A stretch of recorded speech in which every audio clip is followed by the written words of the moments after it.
Hi, I'm Donna Jordan from Jordan Fabrics. Over the weekend, I was messing around with a new pattern here. I've seen pictures of this pattern, and I didn't know what it was called. So we asked on Instagram, and we were told this is called Jewel Box, or it's called Jacob's Ladder.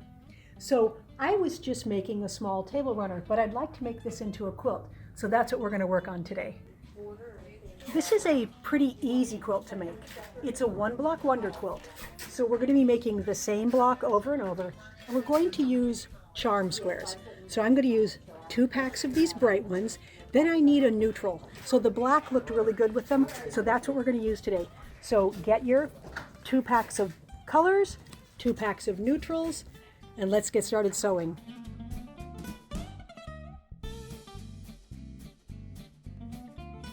This is the one block that I was telling you about. We're going to repeat this over and over in the quilt, but actually we only have to make that part right there because this is the same but turned in all these different directions to make this bigger block. To make this much patchwork here, we only need 4 solids for the half square triangles and 4 solids for the small squares, and then we need the same amount of these bright ones here. So I'm going to pick out a variety of colors so that the blocks will look interesting.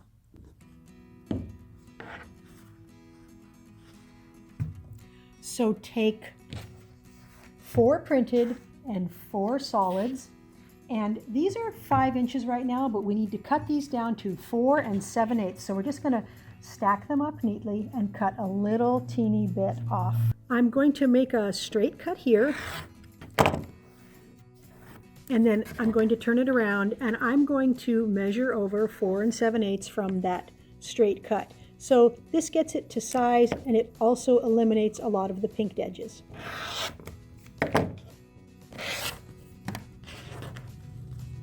Now we'll do the same thing with the black squares. Now let's set those aside. Those are our 4 7/8. Now the other 4 printed and the other 4 black, these are going to get cut in half both ways so that they are 2.5 inches square. So cut it the one way, see it's cut in half there, then move your ruler over here and cut it in half the other way, and now we will have a bunch of little 2.5 inch squares. Now we have everything we need to make these blocks. To make the half square triangles, mark a line on the back side of all of your batiks from corner to corner. Now on batiks, sometimes you can tell what's the right and what's the wrong side. This is the wrong side. It has a little more speckles, and that's the right side. Sometimes you can't tell. My rule is if you can't tell, it doesn't really matter which is the right and which is the wrong. When you've got that done, just put a light mark. You can use chalk. I like to use a light pencil just right along the middle there.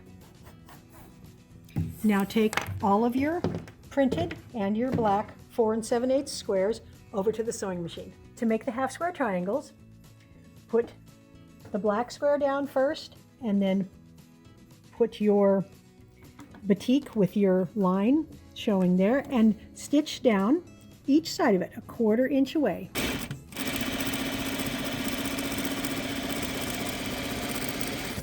Just turn it around and go down the other side.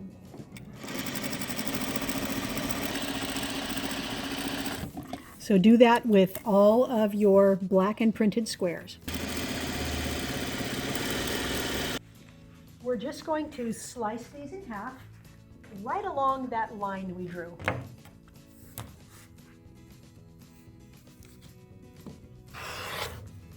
Now we've got the half square triangles, so I'm going to slice them all up.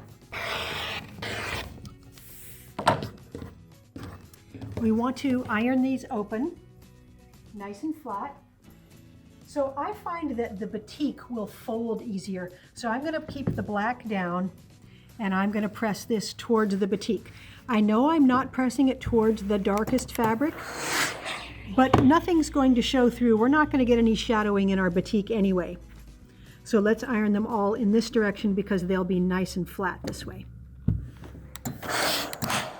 Once they're all ironed, you're going to want to trim off the dog ears.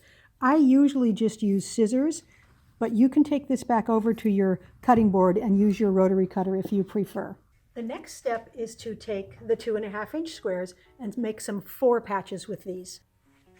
The 4 patch blocks, we've got 2 printed and 2 solid. So I'm going to get 2 different colors of prints and then the 2 solids. And I'm going to keep this together. I'm going to put that one right sides together, that one right sides together, and I'm going to use my 1/4-inch seam and leave it on the machine. Then grab the next piece, sew it, and don't trim the threads, just keep them together. Now we're going to finger press the seam allowances toward the batik, again because it's easier to fold these batiks. So we're pressing toward the batik, and now the seam allowances, when I put these right sides together, are going in opposite directions, and that makes it easy to match that intersection there. You can feel with your finger if they're right butted up against each other, and that's what you want. So we're going to do this with all of the blocks here, and it doesn't matter which side you iron this one to, but give it a little finger press, and then when we get them all done, we'll steam press them.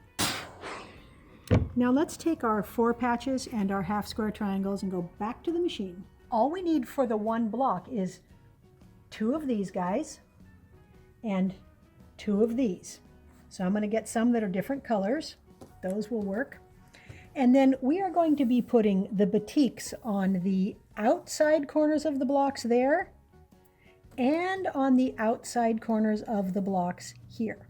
It's pretty easy to get something turned the wrong way. I had a couple turned the wrong way when I made my practice runner there. So just be sure you've got batiks on the outside corners, then you know it's correct. So again, we're just going to put these right sides together and sew down the middle here.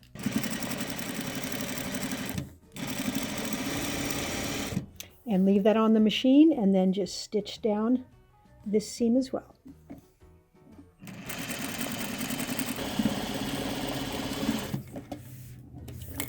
Now we're going to open these up, and we want the seam allowances to be going in opposite directions. So we're going to go away from this triangle here, and then away from this triangle, and now stitch down that last seam there.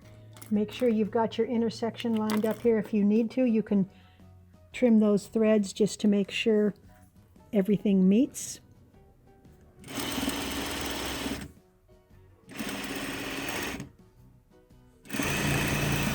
So there's the first block. So this is 1/4 of the big block we're going to do, but every one is going to be made just like that. I like to iron these as straight as I can, so you can fix up any distortion with your iron. So press it flat with your hands a little bit and then start ironing, and then pull things back into place. If you see something is scooping down a little, it isn't necessarily because it's sewn wrong. It just could be because it's not pulled into place. So get it nice and flat and give it a good steam pressing, because that will set it, and it makes it a lot easier to do the next steps if they're nice and flat and square. To put these 4 squares together, we are going to put the triangles in the middle. So put 4 triangles in the middle, and you probably want to put not the same color next to itself there. So spin them around so you've got a variety of colors in the middle, and then we'll just stitch this up. So put them right sides together, stitch down here, then down there. Now I am matching my intersection right here. So this is where all these seams come together. So I'm going to peel it back, make sure everything matches. And your seam allowances may be going the same way, they may be going different ways, but that's okay. Just match it the best you can there. Now we will open this up. Let's put this seam allowance to the right, and the bottom half of the block, we will put the seam allowance going to the left. And that way it'll be pretty easy to match this middle intersection here. So there's the first block. Let's get it ironed up. There's the first block. So I'm going to go ahead, use all the rest of my squares and make 10 blocks. I'll be able to make 10 of these big blocks.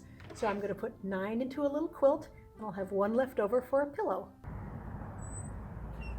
I've got the blocks done. Now I need to pick some border fabric. I like to wait to pick that till I have a lot of the patchwork done so I can see what's it really going to look like.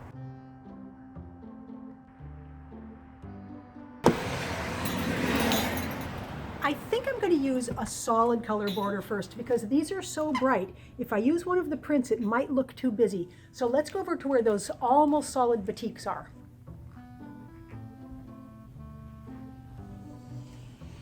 There's a lot of colors that will work here. I really think a blue, like a turquoise blue, this one, that will really frame everything nicely. The other fabric I'm going to use for a border is more of this solid black. So I'm going to put a small border of the black on first for a stop border. Then we'll come back with that bright aqua. That should look really good.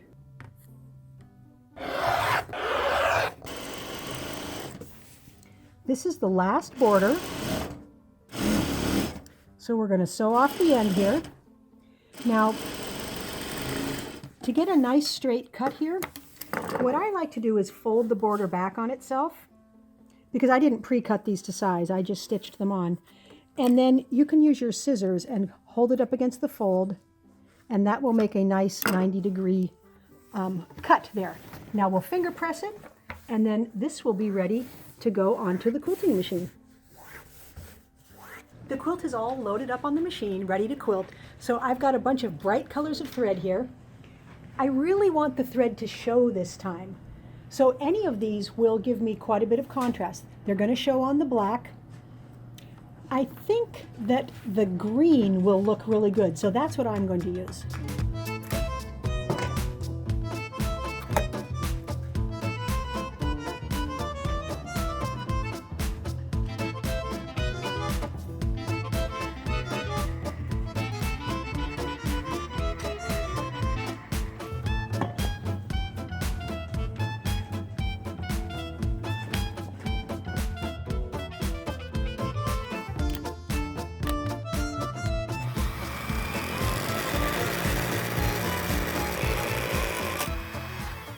I'm going to quilt this in a floral pattern.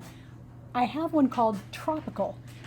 The flowers are very fancy looking, but it's going to look really nice on top of all those bright colors. So that's the first row. We've got it all ready to start. So let's tell it to come to the beginning. The machine will move over. It'll go right to the starting spot.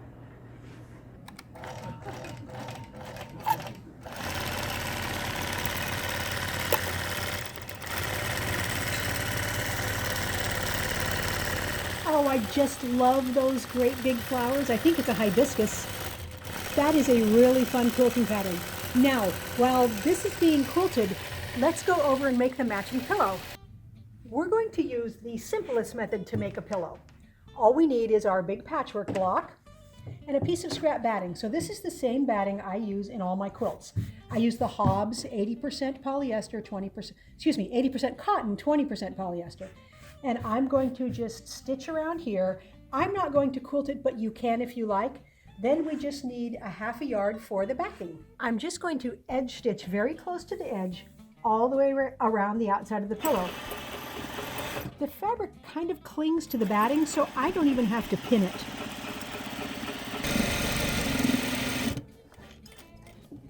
Now we're going to take our backing. This is a ½ yard here. And I'm just going to take my scissors and slice it right along the fold.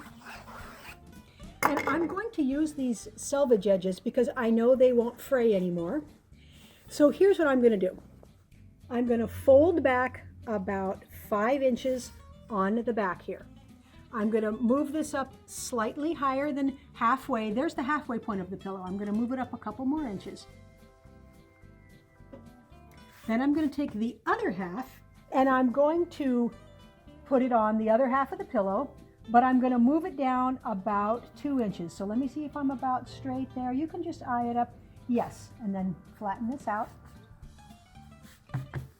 Then I am going to put a couple pins in here. So I'm just going to pin around the edge of my stitching. There we go. This is just to keep it in place while we flip it right side up. So just a few pins are good. Then when we flip it over, we will be able to see where to stitch. Still nice and flat. Now we're just going to stitch right inside our previous stitching. And if you need more pins, put more in, but it tends to stay in place pretty well. And I'm always going to pull these guys out before I sew over them because I might break my needle otherwise. So just stitch all the way around the pillow again. Now we just need to trim off the excess backing and batting. You can use scissors for this, or you can use your rotary cutter. And I'm leaving about a ½ inch because I want a little bit of extra bulk right along the edges there. You're also going to want to trim a little bit of bulk off of that corner there. Don't cut your stitching, just get a little bit of the excess off. Now we just need to turn it right side out. So just reach in between the back there, pull it right side out, and then put a hand back in and poke those corners out so they're nice and sharp.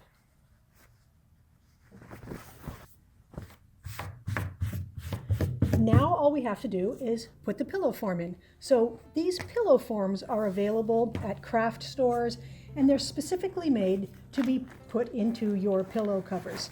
So just squish those corners in there,